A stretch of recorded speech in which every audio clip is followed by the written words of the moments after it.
So hello' everyone, তুমি যদি এবাৰ SSLC 2026 দি আছে, এই ভিডিঅ'টো তোমাৰ বাবে খুব ইম্পৰ্টেণ্ট হ'বলৈ গৈ আছে। কাৰণ এই ভিডিঅ'টোত চোৱা, তোমালোকৰ যিহেতু কালি মেথছ এক্সাম আছে, চ' মেথছ এক্সামত তোমালোকে যদি একো পঢ়া নাই, চ' আজিৰ দিনটো তোমালোকে ষ্টাডি কৰি আৰামছে তোমালোকে 30 মাৰ্কছ বা 40 মাৰ্কছ আৰামছে উঠাব পাৰিবা। এতিয়া কথাটো হ'ল, সেইসকল ষ্টুডেণ্টৰ বাবে এই ভিডিঅ'টো খুব ইম্পৰ্টেণ্ট হ'বলৈ গৈ আছে, যিসকল এতিয়ালৈকে একো পঢ়া নাই। চ' তোমালোকে আজিৰ দিনটো তোমালোকে নাম্বাৰ 1 পইণ্টটো ফ'ল' কৰিবা, ইম্পৰ্টেণ্ট লং কুৱেশ্যন।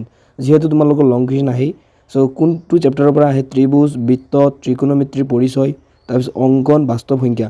চ' এইবিলাক চেপ্টাৰ্ছৰ পৰা তোমাৰ লং কুৱেশ্যন আহে। চ' যিহেতু আজিৰ দিনটো আমি যিহেতু আগতে একো পঢ়া নাই, চ' আজিৰ দিনটো গোটেইখিনি পঢ়াটো সম্ভৱ নহয়। চ' আজিৰ দিনটো তোমালোকে বেছি নহয় এইকেইটা চেপ্টাৰৰ যিখিনি মই দেখাই দিম বাৰু অলপ পিছত।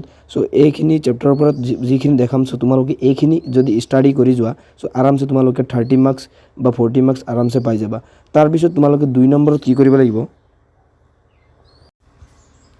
চ' নাম্বাৰ 2 তোমালোকে কৰিব লাগিব MCQ। চ' এতিয়া কথাটো MCQ আমি কোনখিনি চাম, PYQ, ঠিক আছে, প্ৰিভিয়াছ ইয়াৰ কুৱেশ্যনৰ কিছুমান MCQ চাম, সেইবাৰ ৰিপিট হ'ব, যিবিলাক MCQ বাৰে বাৰে ৰিপিট হৈ থাকে, চ' সেইবিলাক MCQ চাম আজিৰ দিনটো আমি। চ' এতিয়াও কিন্তু তোমালোকৰ হাতত বহুত সময় আছে। চ' তোমালোকে যদি ভালকৈ ষ্টাডি কৰা, আৰামছে তোমালোকে 40 মাৰ্কছ পাই যাবা। চ' এতিয়া কথাটো হ'ল, MCQ মই অলৰেডি আপলোড কৰিছোঁ, চ' মোৰ চেনেলত তোমালোকে ভিডিঅ'টো পাই যাবা, ঠিক আছে। চ' MCQ সেইখিনি চালে তোমালোকে আৰামছে তাৰ পৰা MCQ কমন পৰিব। চ' MCQ এই ভিডিঅ'টো তোমালোকে এতিয়া গৈ চাই ল'বা। তাৰপিছত নাম্বাৰ 3 তোমালোকে যিহেতু তোমালোকৰ প্ৰি টেষ্ট এক্সাম হৈছেই, চ' প্ৰি টেষ্ট এক্সামৰ যিবিলাক তোমালোকৰ কুৱেশ্যন পেপাৰ আছে, চ' বেলেগ ডিষ্ট্ৰিক্টৰ নালাগে, তোমালোকৰ নিজৰটো হ'লেই হৈ যাব, যিহেতু সময় খুব কম। যদি তোমালোকে পাৰা তেনেহ'লে বেলেগ ডিষ্ট্ৰিক্টৰ তোমালোকে লৈ ল'বা। চ' আৰু যদি নোৱাৰা তেনেহ'লে নিজৰটোৱে তোমালোকে 2 বা 3টামান প্ৰি টেষ্ট পেপাৰ ছল্ভ কৰিব নোৱাৰিলেও তাত চাবা যে কোনবিলাক কুৱেশ্যনছ ৰিপিট হৈছে, চ' কোনবিলাক কুৱেশ্যন আহিছে, যিহেতু প্ৰি টেষ্টত কিন্তু বহুত ইম্পৰ্টেণ্ট কুৱেশ্যন আহে, ঠিক আছে। এটা কথা মনত ৰাখিবা, প্ৰি টেষ্টত যিবোৰ কুৱেশ্যন আহে, চ' এইবিলাক কুৱেশ্যন কিন্তু বহুত ইম্পৰ্টেণ্ট হয়, চ' ফাইনেলৰ কাৰণে। চ' সেই প্ৰি টেষ্ট কুৱেশ্যনবিলাক চাব লাগিব, আৰু লগতে তাতে তোমালোকৰ যিবিলাক MCQ আছে, চ' এই MCQ বিলাক তোমালোকে কিন্তু এতিয়াই প্ৰেক্টিছ কৰি ল'বা, ঠিক আছে। এতিয়া ব'ল আমি এই অংকন, ত্ৰিভুজ এইবিলাক চেপ্টাৰ্ছৰ পৰা কোনবিলাক কুৱেশ্যন অহাৰ খুব চান্স আছে সেইবিলাক চাই লওঁ। চ' প্ৰথমতে ত্ৰিভুজ চেপ্টাৰৰ পৰা ইম্পৰ্টেণ্ট কিছুমান কুৱেশ্যন দেখাম। চ' ত্ৰিভুজ চেপ্টাৰৰ পৰা উপপাদ্য যিটো 6.1 আছে, চ' ইয়াৰ তোমালোকে উপপাদ্য 6.1টো তোমালোকে চাই ল'বা হা, এইটো চিত্ৰ হয়। চ' ডায়েগ্ৰাম, আৰু মেইন কথাটো হ'ল কি, তোমালোকে এক্সামত ডায়েগ্ৰাম কিন্তু আঁকিবা, কাষত তোমালোকে ডায়েগ্ৰামটো কাঠ পেঞ্চিলেৰে আঁকিবা, ঠিক আছে। চ' কাঠ পেঞ্চিলেৰে আঁকিবা, উপপাদ্য 6.1টো এতিয়াই চাই লোৱা। তাৰপিছত যদি তোমালোকৰ সময় থাকে তেনেহ'লে উপপাদ্য 6.2টো তোমালোকে চাই ল'বা।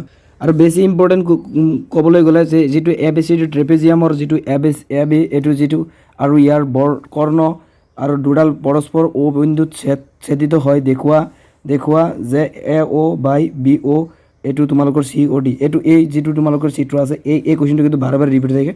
চ' এই কুৱেশ্যনটো তোমালোকে এতিয়া প্ৰেক্টিছ কৰি ল'বা, আৰু লগতে তোমালোকৰ 10 নম্বৰটো চাই ল'বা, ঠিক আছে। 9 আৰু 10 তোমালোকে চাবা। তাৰপিছত যিটো 13 নম্বৰ কুৱেশ্যনটো যে আছে, তোমালোকে ABC ত্ৰিভুজৰ যিটো BC বাহুৰ ওপৰত কুৱেশ্যনটো পঢ়িবলৈ বহুত দীঘল হৈ যায় ভিডিঅ'টো, মই ভিডিঅ'টো বেছি দীঘল কৰিব নোখোজোঁ, তোমালোকে চাই লোৱা, স্ক্ৰীণত দিয়া আছে। চ' এই কুৱেশ্যনটো তোমালোকে চাবা। তাৰপিছত বৃত্ত চেপ্টাৰলৈ আহিছোঁ, যিটো উপপাদ্য 10.2, এইটো 2015 আৰু 2017 আহিছিল, ঠিক আছে। 2015 আৰু 2017 আহিছিল উপপাদ্য, এই চিত্ৰটো চাই লোৱা, এইটো তোমালোকে চাবা। চ' লগতে তোমালোকে MCQ, এটা বৃত্তৰ স্পৰ্শকে ইয়াক এটা বিন্দুত ছেদ কৰে। চ' তাৰপিছত এটা বৃত্তক 2টা বিন্দুত ছেদ কৰা এডাল ৰেখাক ছেদক বোলে। এটা বৃত্তৰ বৰ বেছি 2টা সমান্তৰাল স্পৰ্শক থাকিব পাৰে। তাৰপিছত 4 নম্বৰটো চোৱা, এটা বৃত্তৰ এডাল স্পৰ্শক আৰু বৃত্তটোৰ উমৈহতীয়া বিন্দুটোক স্পৰ্শ বিন্দু বোলে। চ' এইবিলাক তোমালোকে চাই ল'বা। তাৰপিছত যিটো 7 নম্বৰ 2022ত আহিছে, 7 নম্বৰ কুৱেশ্যনটো তোমালোকে চাই লোৱা, এই কুৱেশ্যনটো তোমালোকে এতিয়া চাবা হা। তাৰপিছত প্ৰমাণ কৰা যে এটা বৃত্তক স্পৰ্শ কৰা সমান্তৰালটো এটা ৰম্বাছ, এইটো কুৱেশ্যনটো তোমালোকে চাবা, 2015ত আহিছিল, প্ৰি টেষ্টত আহিছিল বহুবাৰ। চ' ভেৰি ইম্পৰ্টেণ্ট। লগতে তোমালোকে এক্সাম্পল 2টো চাই ল'বা, এটা বহীবিন্দুৰ টিৰ পৰা, কুৱেশ্যনটো মই নপঢ়োঁ, তোমালোকে চাই লোৱা, স্ক্ৰীণত চাই আছা। চ' এই কুৱেশ্যনটো তোমালোকে চাবা, ইম্পৰ্টেণ্ট আছে। লগতে তোমালোকে প্ৰমাণ কৰে যে বৃত্তৰ ব্যাসৰ মূৰত টনা স্পৰ্শকদাৰ সমান্তৰাল, চ' এই কুৱেশ্যন তোমালোকে চাবা। নেক্সট চেপ্টাৰ ত্ৰিকোণমিতিৰ পৰিচয়, ইয়াৰ পৰা তোমালোকে যিটো তোমালোকৰ 3 নম্বৰ কুৱেশ্যন, যদি sin A, চ' এই যিটো কুৱেশ্যন আছে তোমালোকৰ এই স্ক্ৰীণত চাই আছে, এই কুৱেশ্যনটো তোমালোকে এতিয়াই চাই থোৱা। লগতে 10 নম্বৰটো চাবা লগতে তোমালোকৰ 6 নম্বৰটো 2015 আৰু 20ত আহিছিল বহুবাৰ প্ৰি টেষ্টত আহিছিল বহু ডিস্ট্ৰিক্টত আহিছে এই কুৱেশ্যনটো যে এই কুৱেশ্যনটো তোমালোকে স্ক্ৰীনত চাই আছে এই কুৱেশ্যনটো তোমালোকে চাবা আৰু যেটো ত্ৰিকোণমিতি পৰিচয়ৰ পৰা যেটো এটা প্ৰমাণ কৰা আছে 4 নম্বৰটো এই 2017 আৰু 2022ত আহিছিল আৰু বহুবাৰ প্ৰি টেষ্টত আহিছিল এই কুৱেশ্যনটো তোমালোকে স্ক্ৰীনত চাই আছে এই যে যেটো তোমালোকৰ হেৰিটো আছে প্ৰমাণ কৰাটো সো এই প্ৰমাণ কৰাটো এতিয়া তোমালোকে লাগিলে মুখস্থ কৰি লোৱা যদি সময় নাই লাগিলে মুখস্থ কৰি লোৱা অংক যেহেতু মুখস্থ কৰিব নালাগে বুজিব লাগে যেহেতু তোমালোকৰ সময় খুব কম তো লাগিলে তোমালোকে মুখস্থ কৰিলা তথাপিও তোমালোকে এইবিলাক কুৱেশ্যন যিবিলাক দেখাই আছো ভিডিঅ'টো তোমালোকে চাবা তাৰপিছত 8 নম্বৰ 4 8.4 ৰ পৰা 8.4 ৰ পৰা 1 নম্বৰটো চাবা তাৰপিছত 8.4 ৰ 2 নম্বৰটো চাবা লগতে 8.4 ৰ 6 নম্বৰটো চাবা 6 নম্বৰটো চাবা বহুবাৰ প্ৰি টেষ্টত যেটো তোমালোকৰ বাস্তৱ সংখ্যা চেপ্টাৰ আছে বাস্তৱ সংখ্যা চেপ্টাৰৰ পৰা তোমালোকে এই যেটো 2 নম্বৰ কুৱেশ্যনটো আছে যে দেখুৱা আছে যিকোনো যোগাত্মক অযুগ্ম অখণ্ড সংখ্যাই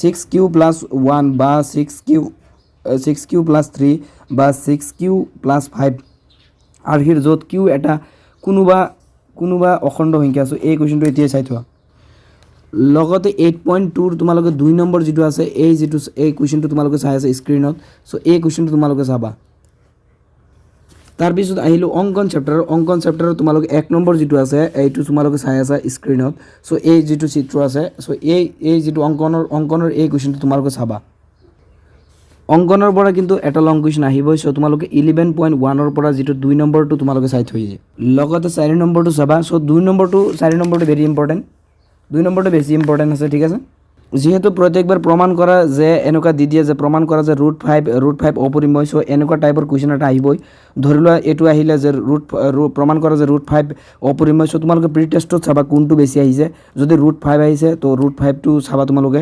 √3 টো একেই নিয়মৰ এটা পাৰিলে গুটেখিনি পৰা যাব সো তোমালোকে এটো আহিব হে ঠিক আছে এটো আহিব তোমালোকে চাবা লগতে যদি আৰু দেখুৱা যে 5 - √3 এটো চাবা এইবিলাক এটা কুৱেশ্যন লং কুৱেশ্যন পাবাই তোমালোকে সো এইখিনি আছিল লং কুৱেশ্যন সো তোমালোকে এই লং কুৱেশ্যনবিলাক আজি চাই থৈ দিবা সো ইয়াৰ পৰা কমন কালি পাবা থ্যাঙ্কস ফৰ ওয়াচিং